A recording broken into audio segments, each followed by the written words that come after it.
Aquí me permití poner algo de Sigmund Freud, en que la maternidad es demostrada por el sentido, mientras que la paternidad es un supuesto edificado sobre un razonamiento y sobre una premisa. Para empezar a hablar de lo que son esa filiación, esas relaciones filiales o de relaciones de orden filial que descansan esencialmente y se relacionan con el parentesco o con lazos sanguíneos, los que actualmente son verificables por medios técnicos. Tenemos una falta de regulación especial sobre la materia, así como la limitada difusión acerca del desarrollo científico en el área de la biotecnología humana. O sea que han habido ese progreso, sin embargo, la difusión a nuestro nivel no ha sido tan grande. Es importante saber que el nexo biológico del padre con el hijo es el sustento real y verdadero en la verificación del vínculo filial de filio-hijo. O sea, esa relación entre el hijo y el padre.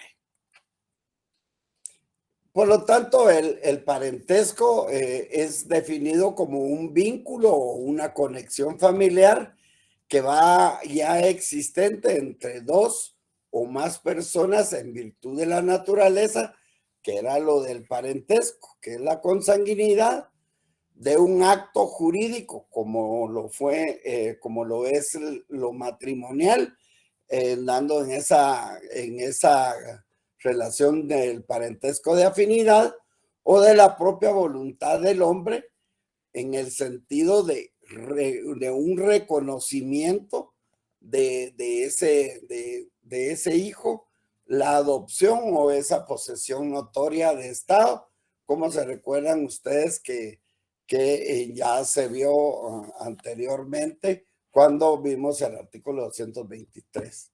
De todas esas conexiones familiares, la más suprema es la filiación, reconocida como esa relación jurídica parental del hijo con el padre.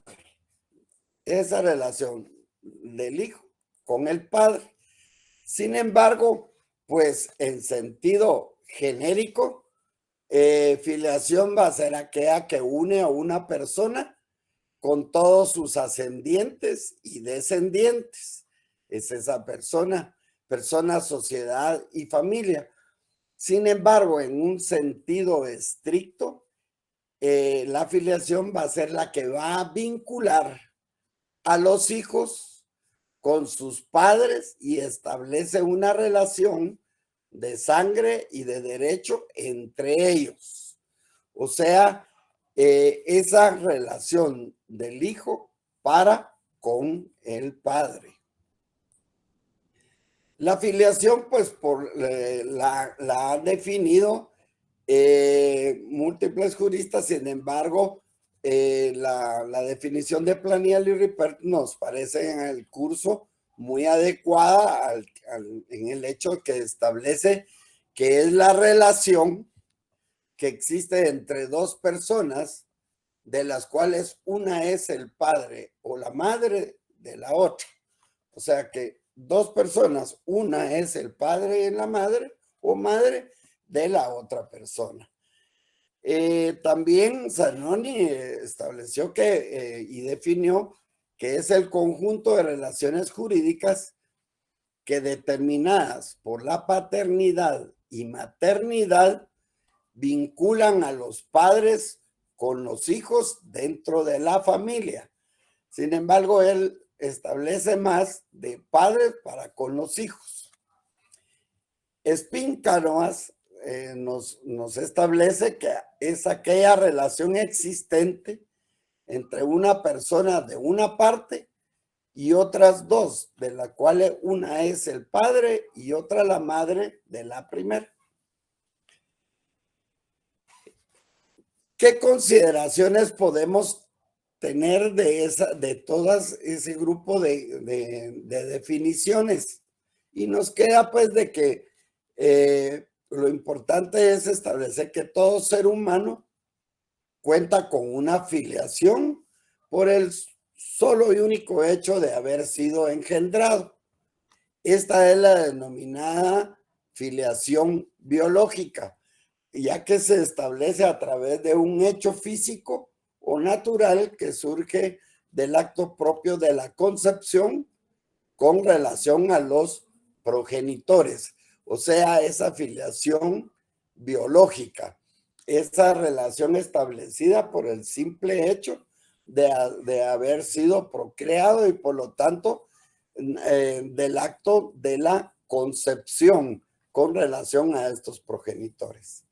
La filiación humana pues está basada en la aportación de ese material genético con el que se produce la fecundación, porque al unirse el espermatozoide con el óvulo, pues se crean igualmente de una célula con otra, al unirse se forman 4 y posteriormente queda identificada una sola, pero que va a transportar ese material genético que es lo que establece esa filiación biológica. De progenitor que surge de la procreación, o sea, de la filiación biológica, se pasa a ser padre, que es el estatus que va a establecer la ley. Si es el padre y ya se estableció quién es el padre, entonces se establece la filiación legal. Pero todo se relaciona de una primera filiación biológica. Estamos hablando de realmente de filiación. Y esta filiación es esa condictio sine qua non para conocer la situación en que se encuentra una persona como hijo de otra. Es una forma de estado de familia y que ello implica que la filiación va a tener 3 estados. Esa relación del hijo para con el padre va a tener 3 estados. Un estado jurídico que la ley le asigna a una persona deducido de la relación natural de la procreación que la liga con otra. O sea, de ese estado jurídico que se establece a través de la procreación. Un estado social en cuanto se tiene con respecto a otra u otras personas al relacionarse consanguíneamente con las demás, y un estado civil que implica la situación o posición jurídica que va a tener ese hijo frente a la familia y a la sociedad, que se recuerdan que en la definición de estado civil, cuando lo veíamos, frente a la familia, a la sociedad e incluso frente a la nación. De lo biológico y lo jurídico, cuando estamos estableciendo al hablar de filiación, lo que es biológico y lo jurídico, pues debemos de entender que mediante la procreación se perpetúan, el hombre y la mujer perpetúan su especie, que es según el derecho canónico, es un mandato divino, pero a su vez satisfacen el instinto natural de preservar tanto su nombre como tradiciones, costumbres, modos de vida. En sí es el desarrollo personal de esa persona que va a surgir. Pero jurídicamente, la procreación va a generar a un sujeto de derecho, al que el ordenamiento social le debe la más amplia protección, cuando incluso la Constitución establece que protege a la vida desde la concepción. siendo la primaria el establecer sus vínculos parentales del que van a surgir derechos y deberes de los padres para con los hijos. Que entonces, al decir hay una filiación, la unión de esa relación del hijo para con el padre, pero esa misma, ese vínculo que del padre para con los hijos, con esos deberes y derechos, hacen que se establezca realmente una paternidad, tanto padre o madre. Por lo tanto, la filiación está determinada por la paternidad, por lo mismo que les estoy explicando, y por la maternidad, de manera tal que el título de adquisición del estado de hijo tiene su causa en la procreación, constituyendo esta el presupuesto biológico fundamental en la relación jurídico paterno-filial. O sea, hay la filiación de la relación del hijo para con el padre, pero esa paternidad en la relación del padre y con el hijo, para con el hijo. Más claro es decirlo, lo biológico es natural, es ilimitado y reservado en su determinación. Lo jurídico va a ser creado, limitado y concreto en su establecimiento, ya que lo jurídico no puede crear nada y tener una relación íntima con lo biológico. Lo jurídico solo va a ser creado, pero está bastante limitado y concreto a ese establecimiento. Por lo tanto, el hecho biológico de la procreación y el acto, el hecho biológico, lo principal es la procreación y el acto jurídico va a ser que se tiene que probar esa relación de lo biológico. Por lo tanto, la filiación va a ser la relación de los hijos con respecto a los padres. Y paternidad va a ser el vínculo legal, natural o moral que va a unir a un padre o madre con el hijo. Esta es la relación que hay entre filiación y paternidad, términos que muchos creen que son sinónimos. Sin embargo, esta es una de las diferencias que hace que tengamos que tener en cuenta cuando estamos estudiando lo que es filiación y paternidad como términos separados. Ahora bien, ya establecimos qué es filiación. Por lo tanto, ¿qué clases de filiación vamos a tener? Entonces, tenemos que recordar que es la relación de los hijos con respecto a los padres. ¿Ok? Entonces, van a ver filiación, hay varias clases de filiación. Va a haber una filiación matrimonial que se va a generar esa relación de los hijos que nazcan dentro del matrimonio. Y eso lo vamos a ver cuando establezcamos el artículo 199 y el 201. Va a haber una filiación extra matrimonial para aquellos hijos que nacen fuera del matrimonio. Hay una filiación cuasi matrimonial que es la filiación que nace de la unión de hecho declarada, unión de hecho declarada. Y la filiación adoptiva, que también se llama civil, que es la que nace de la adopción.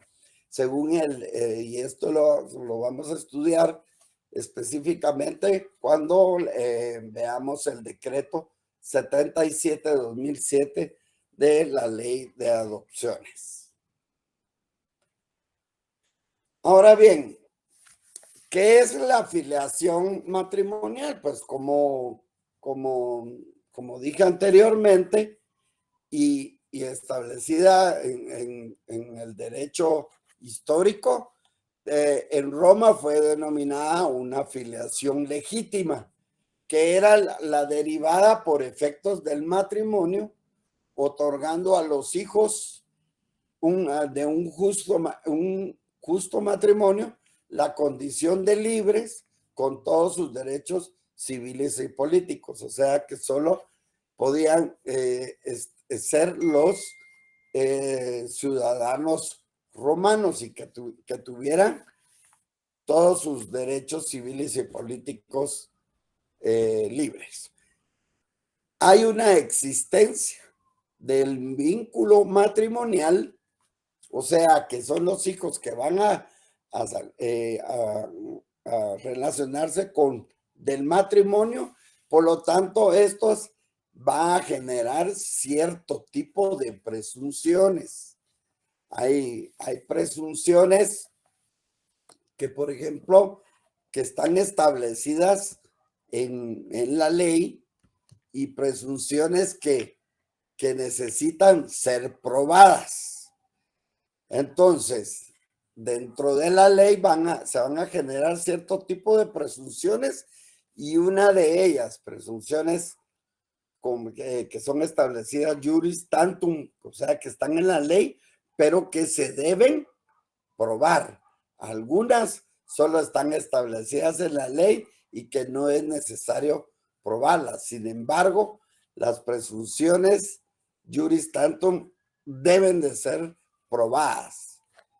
Entonces, en esta corresponde al hijo que es concebido durante el matrimonio, aunque sea declarado insubsistente cuando tiene un impedimento dirimente absoluto, nulo o anulable. Entonces, esta es la filiación matrimonial, es al hijo que es concebido durante el matrimonio. Leamos el artículo 199 y ahí vamos a empezar a despejar nuestras dudas. Por favor. Buenas tardes. Buenas tardes. Sí. Artículo 199. Paternidad del marido. El marido es padre del hijo concedido durante el matrimonio, aunque éste sea declarado insubsistente, nulo o anulable. ¿Se presume concedido durante el matrimonio? Número 1. El hijo nacido después de 180 días de la celebración del matrimonio o de la reunión de los cónyuges legalmente separados. Y número 2, el hijo nacido de entre los 300 días siguientes a la disolución del matrimonio. Sí, este artículo nos establece que los hijos nacidos dentro del matrimonio pues, van a ser considerados es padre, la relación de filiación entre el padre y el hijo. Nos vamos a este tipo de tiempos porque desde en tiempos anteriores, para poder establecer este tiempo, se reunieron una serie de juristas con estudiosos del embarazo y de lo que es toda la concepción, y se cree que por ejemplo, los hijos pueden ser logrados entre los 180 días y los 300 días. Entonces, siguientes a la disolución, o sea, que en esos queda una separación de 120 días en los cuales no podía ser posible esa relación. Entonces, leamos el artículo 200. Como hay una presunción, esa presunción es juris tantum, o sea que debe ser comprobable. Entonces, leamos el artículo 200.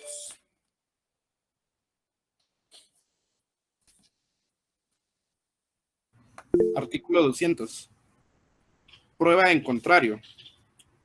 Contra la presunción del artículo anterior no se admiten otras pruebas que la prueba molecular genética del ácido desoxirribonucleico, ADN, dígale. ADN, así como haber sido físicamente imposible al marido tener acceso con su cónyuge en los primeros 120 días de los 300 que precedieron al nacimiento, por ausencia, enfermedad, impotencia o cualquier otra circunstancia. Entonces, todas de todas esas, como el mismo artículo 200 lo establece, esa presunción del 199, al ser considerado el hijo durante el matrimonio, el padre del hijo concebido durante el matrimonio, todo puede ser comprobable. Si hay una impugnación, entonces se comprueba con la prueba reina de la paternidad. Al hablar de la paternidad, estamos hablando de la relación de ese padre para con el hijo.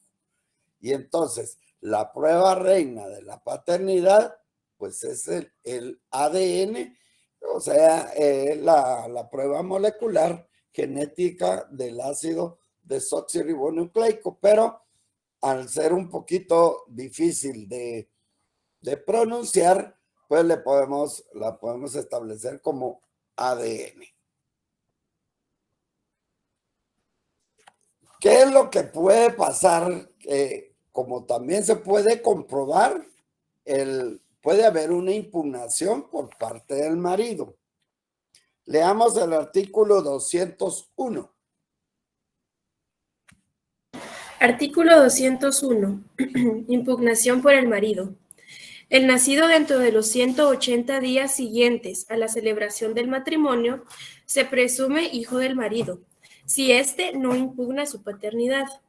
La impugnación no puede tener lugar, primero, si antes de la celebración del matrimonio tuvo conocimiento de la preñez. O sea que ya sabía, si ya sabía que la señora estaba embarazada, no puede impugnar. Segundo, si estando presente en el acto de la inscripción del nacimiento en el registro civil, firmó o consintió que se firmará a su nombre la partida de nacimiento. O sea que él asentó y aceptó al firmar, entonces, aunque no lo fuera, pues él lo consintió. Y tercero, si por documento público o privado el hijo hubiere sido reconocido. Sí, a través de un documento público o privado, pues el hijo puede ser, hubiera sido reconocido. Yo digo, bueno, en una escritura pública hasta se hace y se puede hacer el reconocimiento, o en un documento. Entonces yo digo, sí, acepto que la paternidad hacia ese hijo. O sea que el marido puede impugnar, a excepción de estos casos, si ya supo de la preñez, sabía que estaba embarazada, si consintió al firmar en el registro civil, o si lo hubiera hecho con el reconocimiento a través de un documento público o privado. Artículo 202. Artículo 202. La filiación del hijo nacido después de los 300 días de la disolución del matrimonio podrá impugnarse por el marido, pero el hijo y la madre tendrán también derecho para justificar la paternidad de aquel. Sí, él puede decir, hermano, mire, tal y como está establecido en el artículo, ¿cierto? Mire, nació después de los 300 días, sí, pero el hijo y la madre tienen derecho de decir, a justificar la paternidad de aquel. ¿Y cómo la va cómo se va a justificar? ¿Cómo se va a probar? Pregunto. Con una prueba. Con la prueba, reina, de la paternidad, que es el ADN. Muy bien. Así se contesta, como decía un gran profesor. Artículo 203.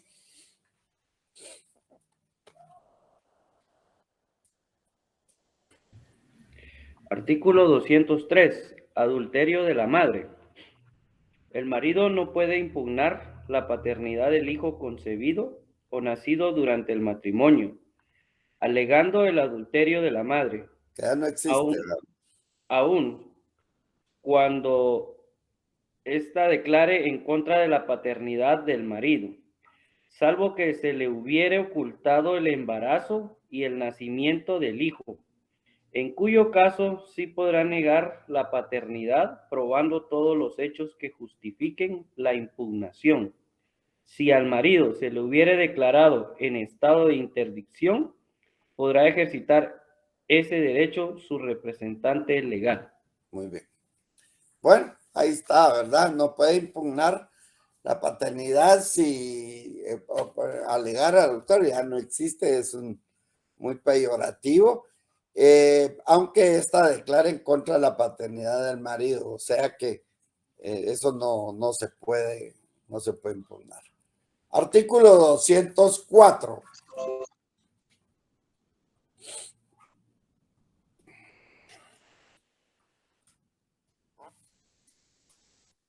Artículo 204. Artículo 204. Término.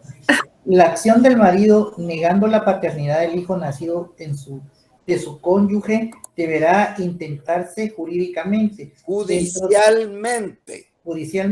dentro de 60 días contados desde la fecha del nacimiento, si está presente, desde el día en que regresó a la residencia de su cónyuge, si estaba ausente, o desde el día en que descubrió el hecho, si se le ocultó el nacimiento. Los herederos del marido solamente podrán continuar la acción de impugnación de la paternidad iniciada por él, pero este derecho podrá ejercitarlo únicamente dentro de 60 días contando desde la muerte del marido. Contados.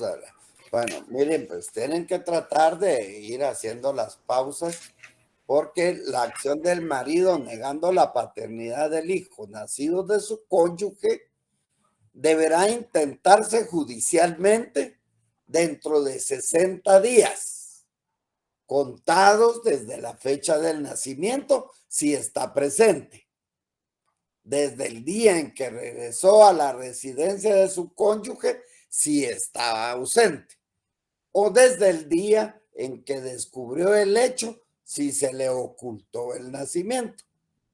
Los herederos del marido solamente podrán continuar la acción de impugnación de la paternidad iniciada por él, pero este derecho podrán ejercitarlo únicamente dentro de 60 días contados desde la muerte del marido. O sea que hay un término, y ese hay que subrayarlo, que son 60 días, ya sea desde la fecha del nacimiento en que si estaba presente, o desde que regresó, o desde que descubrió el hecho. 205.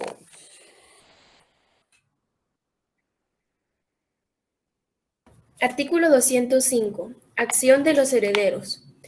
Podrán asimismo impugnar la filiación si el hijo fuere póstumo o si el presunto padre hubiere fallecido antes de que se transcurriera De que transcurriera el plazo. el plazo señalado en el artículo anterior.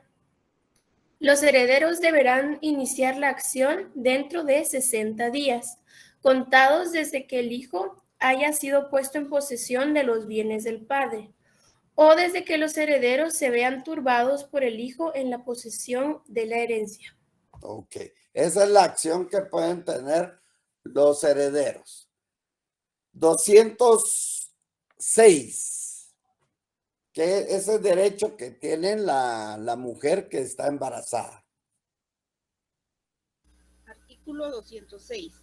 Derechos de la mujer encinta. En caso de separación o disolución del matrimonio, la mujer que esté encinta deberá denunciarlo al juez o al marido en el término de 90 días contados desde su separación o divorcio. Asimismo, si la mujer quedara encinta o la muerte del marido... No, a la muerte. Perdón. Si la mujer quedara encinta a la muerte del marido, deberá denunciarlo al juez competente dentro del mismo término. 60 días. ¿No? En uno u otro caso, se tomen las disposiciones necesarias para comprobar la efectividad del parto en el tiempo legal y establecer la filiación. Ok, o sea que tiene que dar el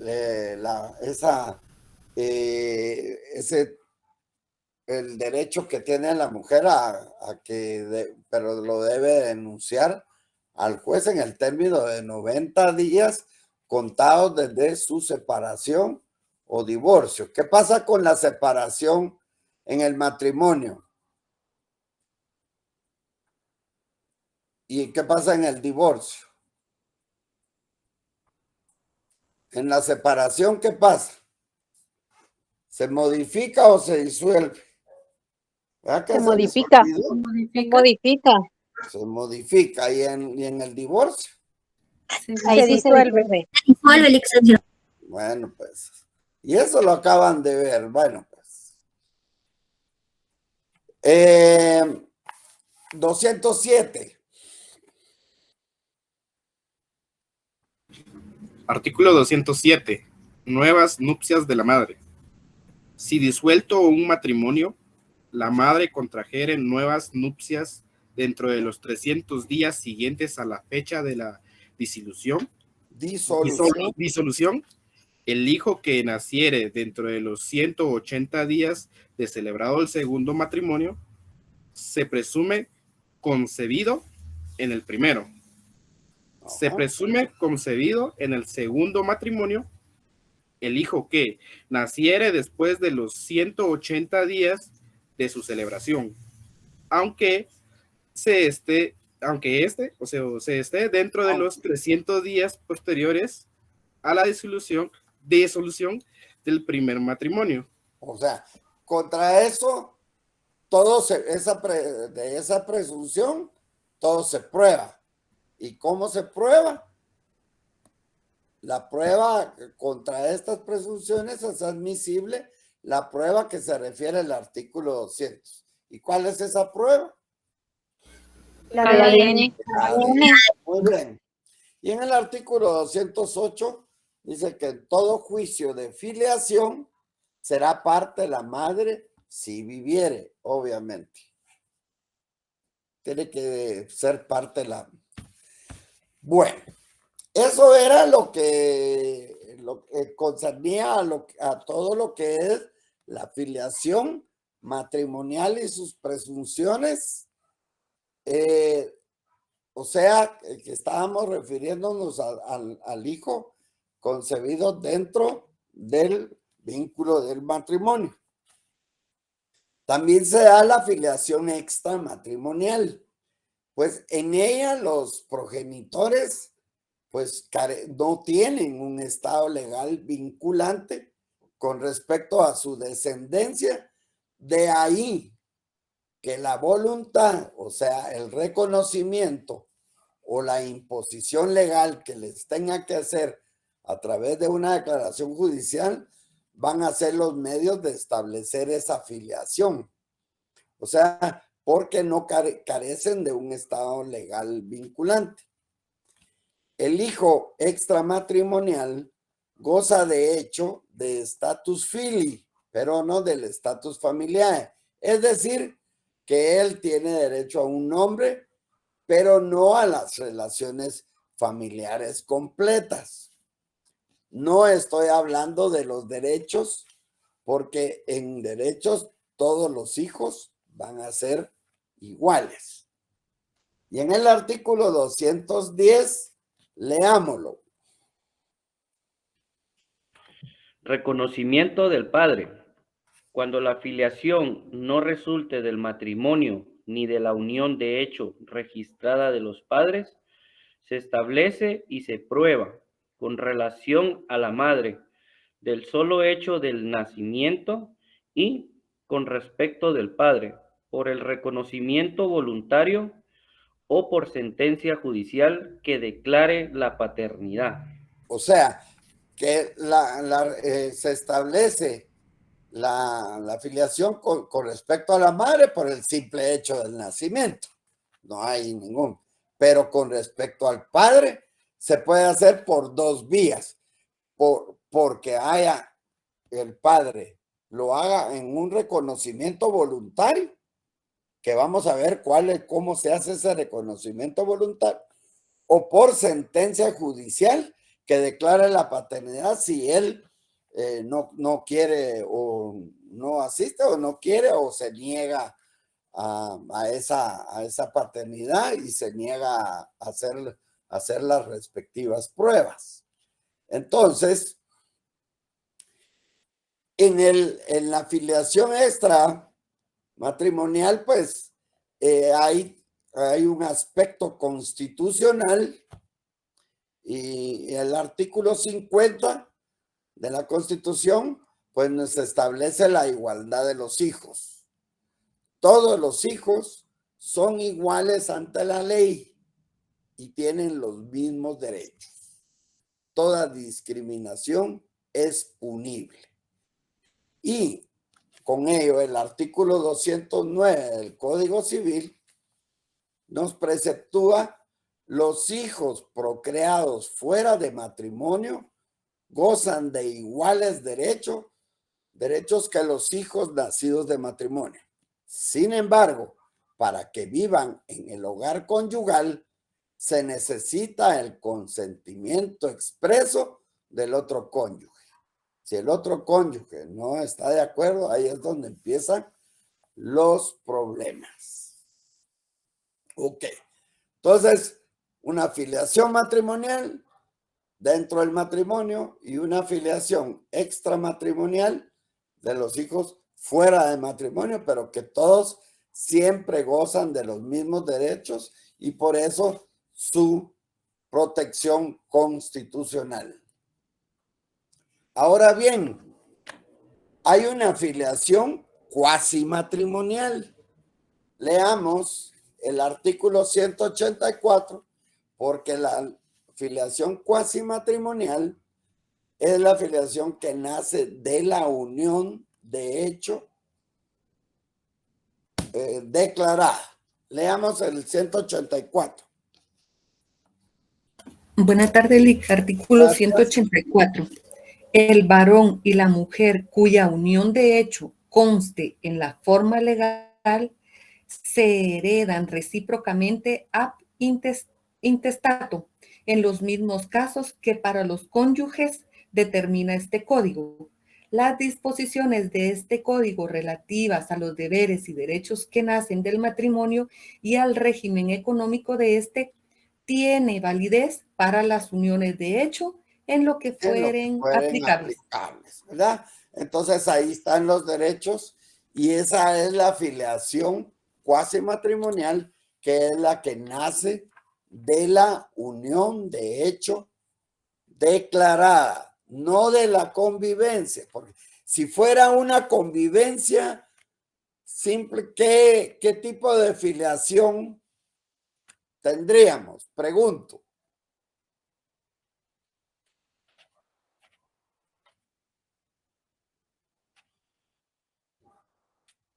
¿Qué pasó? Extramatrimonial. Claro, es una filiación extramatrimonial.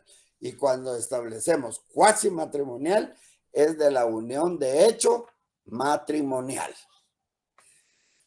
También tenemos una filiación adoptiva y esta pues se origina con la adopción, es decir, cuando es tomado como hijo propio por la persona que la adopta.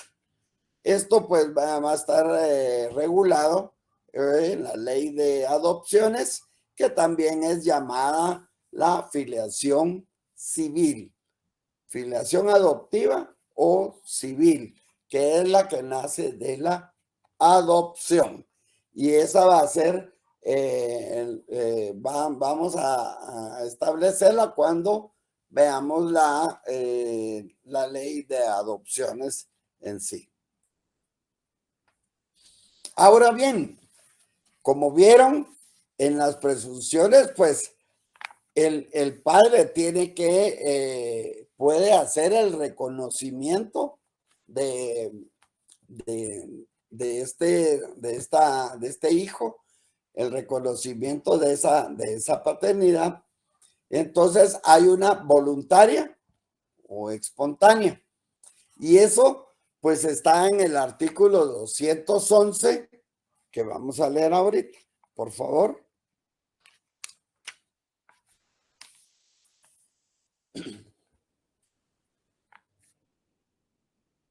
Artículo 211. Formas de reconocimiento. El reconocimiento voluntario puede hacerse: 1. En la partida de nacimiento por comparecencia ante el registrador civil. 2. Por acta especialmente ante el mismo registrador. Por acta 3. especial. Por acta. Ante. Así es, por acta especial ante el mismo registrador. Ok, gracias, Lick. Perdón, es que mi código civil dice que por acta especialmente ante el mismo registrador, por eso lo leí así, perdón. Sí. Por escritura pública, 4 por testamento y 5 por confesión judicial. En los casos de los 3 últimos incisos de este artículo, debe presentarse al registrador civil testimonio o certificación del documento en que conste el reconocimiento para su inscripción y anotación de la partida de nacimiento respectiva. O sea que cuando es por escritura pública o por testamento. Entonces, ¿podré, cuando otorgo yo testamento, reconocer a un hijo?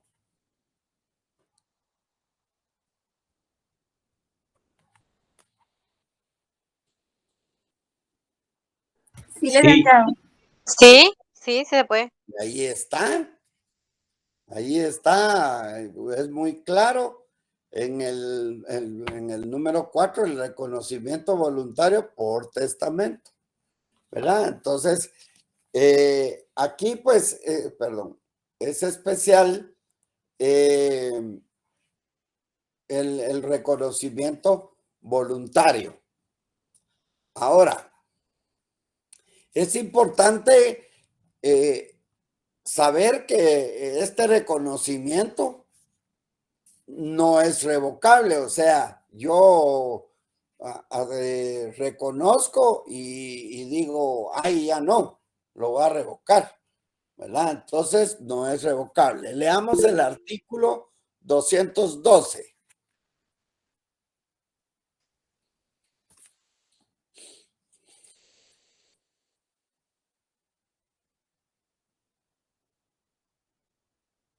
Bueno. Artículo 212. El reconocimiento no es revocable. El reconocimiento no es revocable porque por el que lo hizo, si se ha hecho en testamento y este se revoca, no se tiene por revocado el reconocimiento. Tampoco puede sujetarse a ninguna modalidad. Ahora, yo le pregunto, compañera, ¿qué es revocable ahí? ¿Por qué el testamento es revocable? acá, bueno, aquí ¿Qué quiere decir eso? Estamos hablando del reconocimiento, ¿verdad, Lick? Sí. Ok. O sea, el reconocimiento no es revocable, dice, por el que lo hizo. Sí, O sea, mire, no puede revocar la... Voy a tratar de explicarles. El testamento puede ser revocado. Usted puede otorgar un testamento hoy y mañana lo puede revocar. Revocar es dejarlo sin efecto, ¿verdad? Entonces, y usted puede otorgar otro. Ok, pero si en ese testamento que yo quiero revoco, si yo reconocí a un hijo, el testamento podrá ser revocado, pero el reconocimiento no. A eso se refiere ese artículo y por eso quiero que lo subrayen. Y entonces ahí dice, no se tiene por revocado el reconocimiento y tampoco puede sujetarse a ninguna modalidad. O sea que todo aquel reconocimiento por testamento que se haga, si ese testamento se revoca, el reconocimiento no es revocable. Leamos entonces el 213. Artículo 213. ¿Es válido el reconocimiento que se hace por medio de testamento, aunque éste se declare nulo por falta de requisitos testamentarios especiales que no hubieran anulado el acto si solo se hubiera otorgado el reconocimiento? O sea que aparte de que si lo revocó, no se revoca el reconocimiento, ni tampoco si el testamento fuere anulado, entonces por falta de requisitos se declara nulo, tampoco, ¿cómo se llama? Queda inválido el reconocimiento, sino que el reconocimiento va a quedar válido. Esas dos situaciones quiero que las subrayen y que les quede bien claro al establecer que el reconocimiento no es revocable. ¿Ok? Bueno. Y aquí pues está el reconocimiento de ambos padres. Ambos padres pueden reconocer al hijo conjunta o separadamente. El reconocimiento hecho por uno solo de los padres solo va a producir, solo produce efecto respecto de él.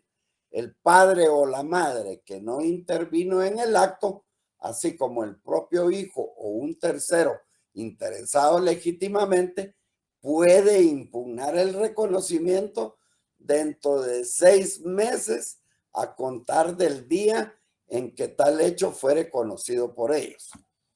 Si el hijo fuere menor de edad, puede contradecir el reconocimiento dentro del año siguiente a su mayoría.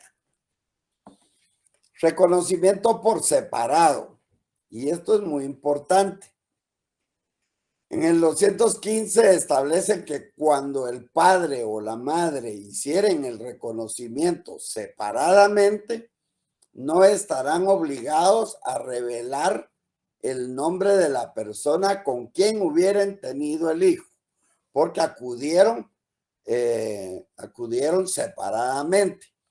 El segundo párrafo fue derogado. Sin embargo, aquí se los dejé porque establecía ese párrafo que no será permitido al padre hacer reconocimiento de hijos atribuyendo la maternidad a una mujer casada con otra persona, salvo que el marido haya impugnado la paternidad y hubiera obtenido la sentencia favorable. O sea que, por ejemplo, una pareja se separa y ya como saben, la separación solo modifica el matrimonio. Y la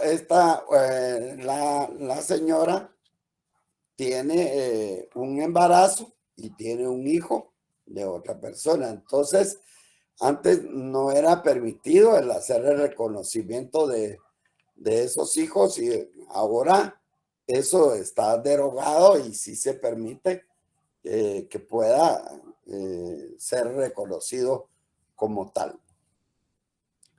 El reconocimiento voluntario también puede ser el reconocimiento por los abuelos, eso está en el artículo 216, y el reconocimiento por el menor de edad, pues el varón menor de edad no puede reconocer a un hijo sin el consentimiento de los que ejerzan sobre él la patria potestad o de la persona bajo cuya tutela se encuentra. Está bajo una tutela porque no va a tener a alguien que ejerza la patria potestad, entonces tiene un tutor o a falta de esta sin la autorización judicial. En el artículo 218, la mujer mayor de 14 años sí tiene la capacidad civil necesaria para reconocer a sus hijos sin necesidad de obtener el consentimiento a que se refiere el artículo anterior, con el simple hecho de que dio a luz, la mayor de 14 años. Ahora bien, entonces, hay el reconocimiento se puede hacer voluntario o judicial. Y la acción judicial de filiación, pues la encontramos en el artículo 220. El hijo que no fuere reconocido voluntariamente tiene derecho a pedir que judicialmente se declare su filiación y este derecho nunca prescribe respecto de él. Los herederos del hijo podrán proseguir la acción que éste dejare iniciada al tiempo de su fallecimiento. O sea que si fallece el hijo, o intentarla si el hijo falleciere durante su menor edad o si hubiere adolecido de incapacidad y muriere en ese estado. O sea que se puede hacer por esa acción judicial, reconocimiento voluntario o reconocimiento judicial. ¿Cuáles son las formas de reconocimiento voluntario? Entonces ya las establecimos y cómo se hace ahora por la vía judicial. En el artículo 221 están las causas por las cuales la paternidad puede ser judicialmente declarada. Primero, cuando existen cartas, escritos o documentos en que se reconozca, que ya quedamos. Cuando el pretensor se halle en posesión notoria de estado del hijo del presunto padre. Tercero, en los casos de violación, estupro o rapto, cuando la época del delito coincida con la de la concepción, cuando el presunto padre haya vivido maridablemente con la madre durante la época de la concepción, cuando el resultado de la prueba biológica del ADN determine científicamente la filiación con el presunto padre, madre e hijo.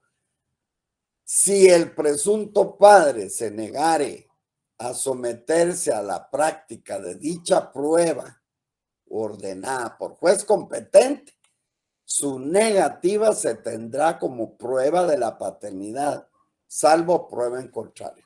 O sea que tuviera una prueba de que no es, entonces él podría únicamente decir que no se somete a esa prueba, pero su negativa se puede tener como prueba de la paternidad.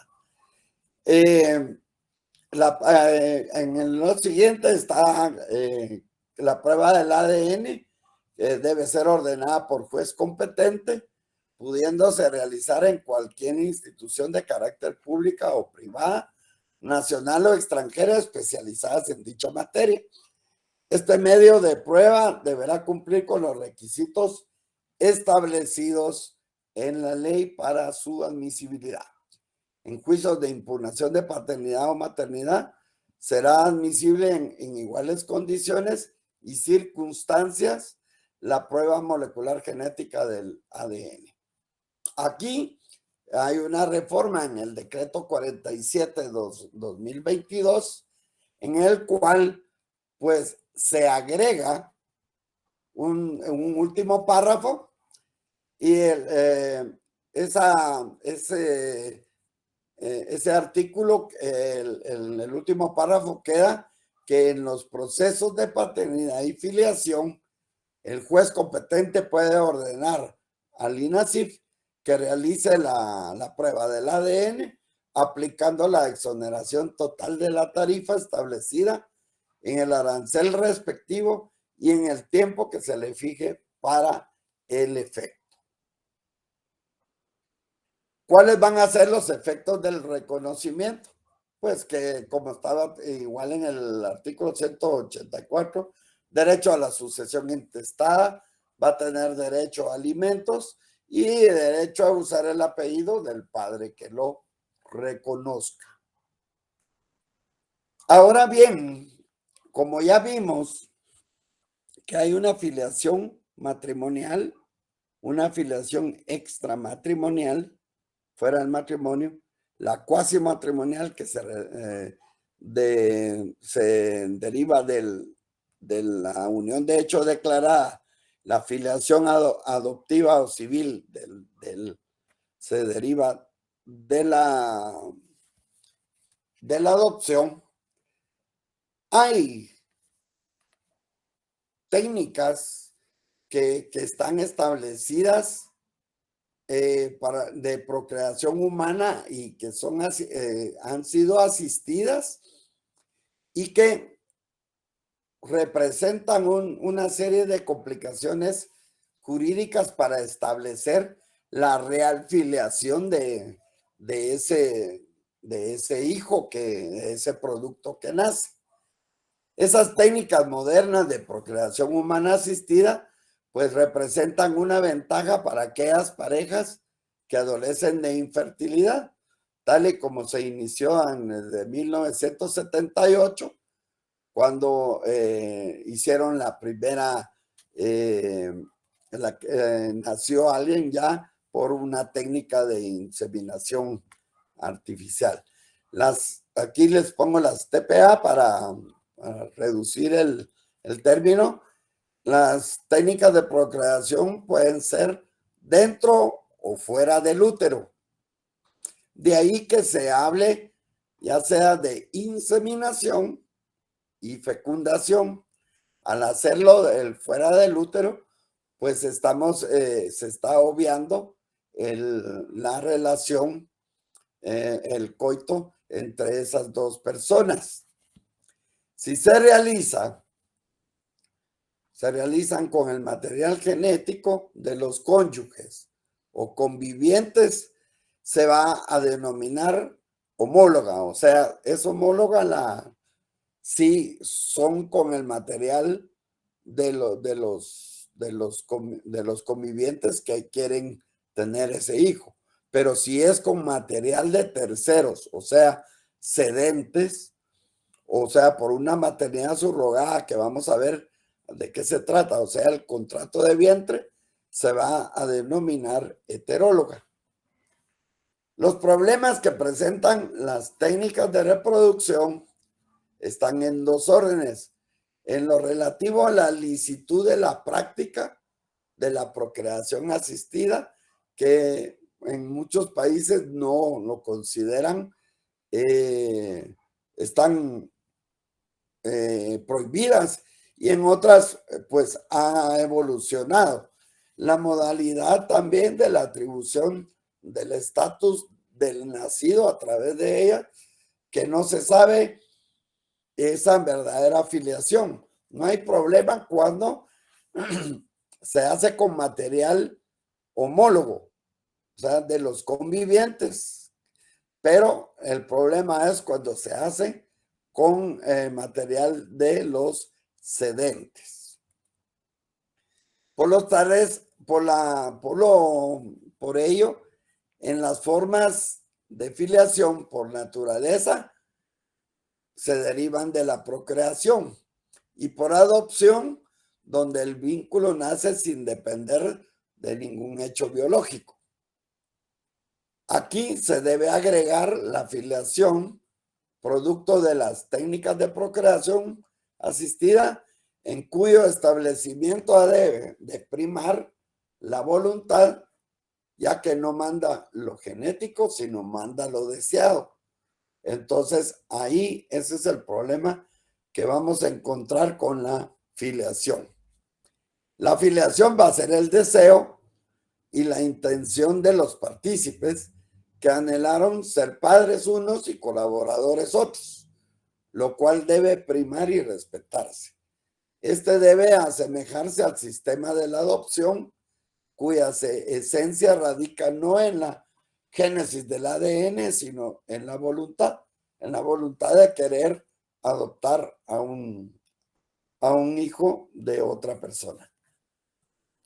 La filiación por técnicas de reproducción asistida deja de lado lo biológico para crear un tipo de filiación socioafectiva, o sea, que va a estar sustentada en la voluntad procreacional, que es de querer ser padres, y por ello es que solicitan este tipo de técnicas. El régimen de filiación que debería de haber en este tipo de técnicas, que aquí en nuestro ordenamiento pues todavía no hay nada que lo legisle, y se dice que el régimen de filiación debe sustentarse en el principio de veracidad, el principio de igualdad como tal y se establece en el 50 de la Constitución, y en el principio de interés superior del hijo y en la voluntariedad de las personas. Entre la pareja sometida a estas técnicas y el niño va a surgir una relación socioafectiva llena de amor, afecto y bondad, más allá de los límites del vínculo biogenético. Entonces, hay varias técnicas, aquí se las explico rápidamente. Estas fecundaciones pueden ser intracorpóreas, o sea, dentro del cuerpo de la dama, y extracorpóreas, o sea, fuera. En las intracorpóreas es depositar los espermatozoides en el aparato reproductor femenino interno mediante algún instrumento, todo con el propósito de lograr la fecundación. Se estimula el ovario con medicamentos y después se obtienen los ovocitos, y posteriormente estos ovocitos los meten a través de un instrumento y los tratan de dejar en los lugares donde se puede dar la fecundación. Igualmente, pues, según los sujetos que intervengan, pues dijimos técnica homóloga cuando el espermatozoide como el óvulo que se va a fecundar van a proceder de la pareja que se somete al procedimiento. Es decir, no se cuenta con donador. Esa es la técnica homóloga. Y la heteróloga, pues aquí se entiende que hay un cedente. Entonces, estos óvulos y el espermatozoide proceden de donantes ajenos a la pareja, cuya intención es crear y educar al nuevo ser humano. Ya según el procedimiento que se efectúe, estas pueden ser intravaginales, pues se pueden únicamente dejar a nivel del canal vaginal, intracervical al ingreso sobre el útero, intrauterina, específicamente dentro del útero, o intratubárico a través de lo que son las trompas de falopio, o bien intraperitoneales, que son una de las últimas técnicas, que es tratar de dejarlo dentro del abdomen, por detrás del útero, para lograr que se logren efectuar la fecundación. Según la existencia del sedente, pues también hay entre vivos, el sedente es una persona viva, y post-mortem es de un esperma congelado en banco, porque el donante ya está fallecido. Las extracorpóreas, o sea, son esas fecundaciones o inseminaciones que se hacen fuera del cuerpo. Y aquí pues está la fertilización in vitro. Y no es más que después de la obtención del ovocito, o sea, del huevo, el óvulo que produce la mujer, y el espermatozoide, la unión se hace fuera en el laboratorio, y posteriormente pues la dejan en el canal intrauterino para tratar de generar y por lograr conseguir un embarazo. También ahí se han ido perfeccionando, y hay la fecundación subsonal de espermatozoides al espacio perivitelino, o sea, que la fecundación se haga en el huevo del ovocito, en el espacio antes de penetrar al centro del huevo. O hay otro procedimiento que es ya implantar directamente dentro del ovocito, dentro del citoplasma de la célula. ¿Con qué fin? Con el mismo fin de conseguir un embarazo. Con respecto a la maternidad subrogada, pues este es un contrato de vientre, y una mujer conocida como gestante acepta gestar el hijo de otra persona. Los futuros del padre pues se van a llamar habitualmente padres de intención. Regularmente los óvulos y espermatozoides deben ser aportados por los padres. Sin embargo, también hay de una condición heteróloga, o sea, de otra persona, y esto es lo que empieza a generar mucha controversia. Muchas gracias, y pues dejo a la licenciada, a ver, que ya le quité mucho tiempo. No tengas pena, doctor. Muchas gracias a ti por la exposición, y el tema este especial de las técnicas de inseminación artificial, que también es innovador, ¿verdad? Y que ya se encuentra regulada en nuestra legislación.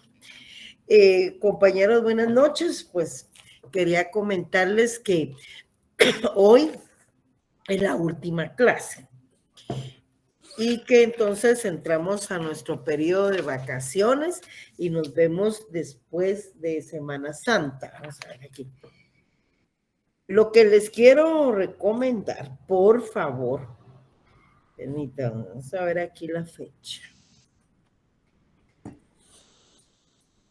Es que vamos a regresar a clases el lunes 10 de abril.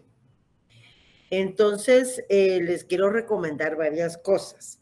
Cuando regresemos, venimos a nuestro segundo periodo de exámenes parciales. Por favor, no olviden que el segundo periodo, que el segundo parcial tiene una ponderación de 40 puntos, ¿eh? 40 puntos, no lo olviden.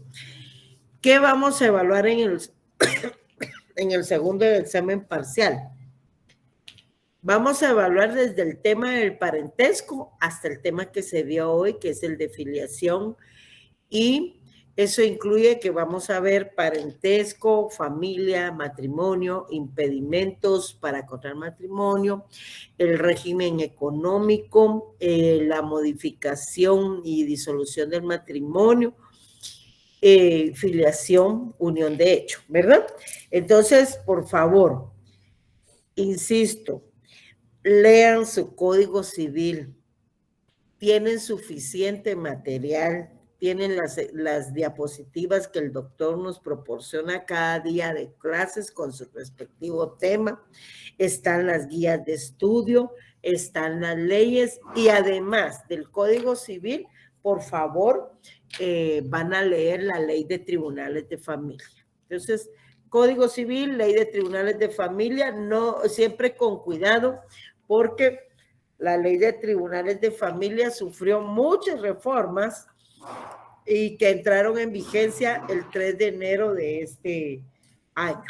Así es que, por favor, no olviden todos estos temas.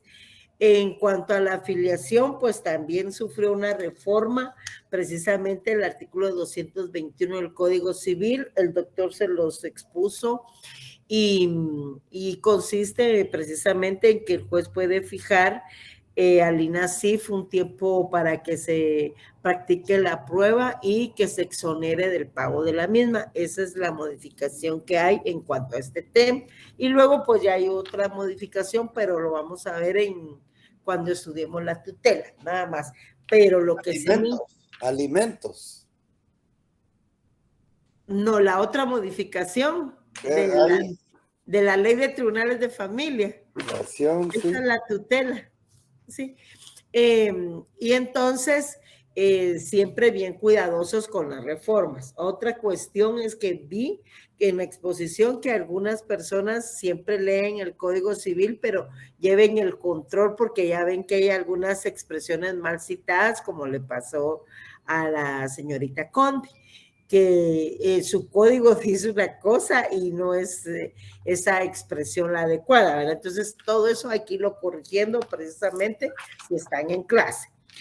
En cuanto a la afiliación, pues ya entendimos que es el lazo que une a los padres, entendiéndose padre, madre e hijos, ¿verdad? Lo básico también es que entendamos que no obstante de existir clases de filiación como la matrimonial, extramatrimonial, la cuasimatrimonial, que nace la unión de hecho, y la adoptiva, debemos de tomar en cuenta que los hijos siempre son considerados iguales en cuanto a sus derechos.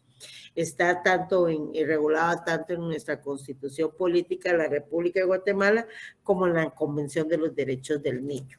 Así es que les deseo lo mejor, descansen un poquito, pero no dejen de leer.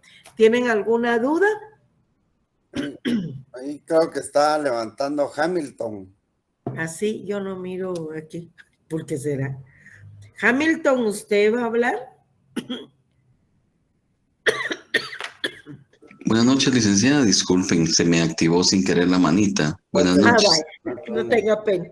Entonces tengan una feliz noche, un descanso agradable. Elizabeth Conde, dígame. Perdone, licenciada, solo quisiera saber tiempo de horario para el examen, cuánto de duración. Pues yo creo que como ahí van a ser como 20 preguntas mínimo. La verdad es que no he elaborado el examen. Eso se les dan las instrucciones. Gracias, Ligda, porque si me da 20 minutos muero. Nosotros jamás hemos dado 20 minutos. No, yo lo sé, Ligda, que tenemos Vale. más tiempo, pero gracias, licenciada. Feliz descanso, buenas noches. Buenas noches. Feliz noche. Buenas noches. Gracias. Buenas noches.